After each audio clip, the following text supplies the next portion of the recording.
I'm usually chronically late to things, which is one of the reasons this video is coming out in the big 25. Thankfully for me, being late to video games is actually very helpful. Well, unless you want to play live service games, but that's a different topic for a different day.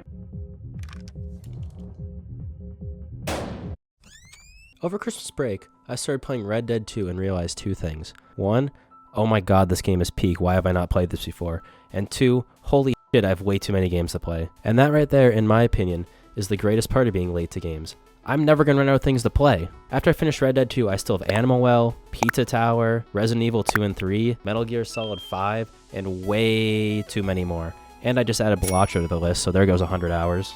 The only reason I can even afford as many games as I do is because of one simple reason. Steam sales. Yes, this video was supposed to come out during the winter sale, don't talk about that. If you just sit and wait for the games you want to go on sale, you can really get these things at some insanely cheap prices. The craziest I've ever seen is 95% off, but I feel like the average is probably around 45 to 50. Along with the sales, there's always bundles too, which can get the prices down. Some great games I've got for super cheap is Dead Island for $4, The Orange Box for $2, Payday for $1, The Binding of Isaac for $5, and a whole lot more.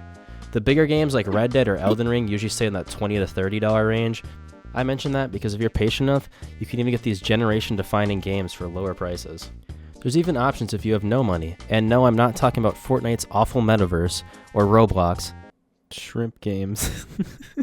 Unfortunately for this, we're gonna have to go to Steam's annoying little brother, the Epic Games Store. Once a week, Epic Games gives away a free game to everybody. All you have to do is log in and claim it. This is a great way to build up a library of games because, well, they're free. And these aren't like throwaway games either. I've got some great games from this, such as Celeste, Sonic Mania, the entire Lego Batman and Arkham Knight trilogies, City Skylines, and literally hundreds of more.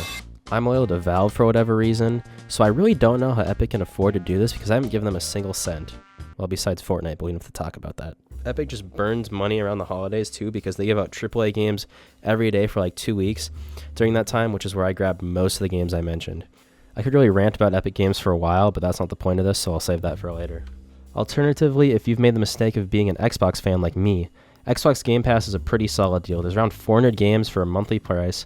I've only run into the issue of games being removed once or twice, which is really annoying, but if you're on a budget, it's not an awful deal. You just have to remember that you don't actually own the games and make sure Microsoft doesn't randomly raise the price because they've been known to do that.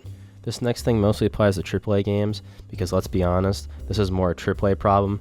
If you're late to games, you can easily avoid getting burned by a brokey, glitchy mess of a game. Shout out to Cyberpunk.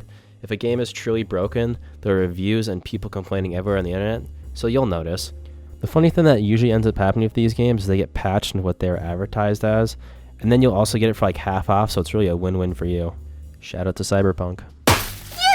One of the most overlooked parts of being late to games is that there's going to be guides everywhere, so if you get stuck on a part, you can look something up, which isn't something I usually do, but like if I'm stuck on something for a couple hours, I'm gonna look it up, and it's useful to have that. It's also really nice for achievement hunting and stuff like that. I could try and stretch this video out for another like 5 minutes, but I don't have anything else to talk about. I'm gonna be more videos soon, don't worry about it. Alright, thanks for watching this one. See ya. Subscribe if you want to. Well, we did it.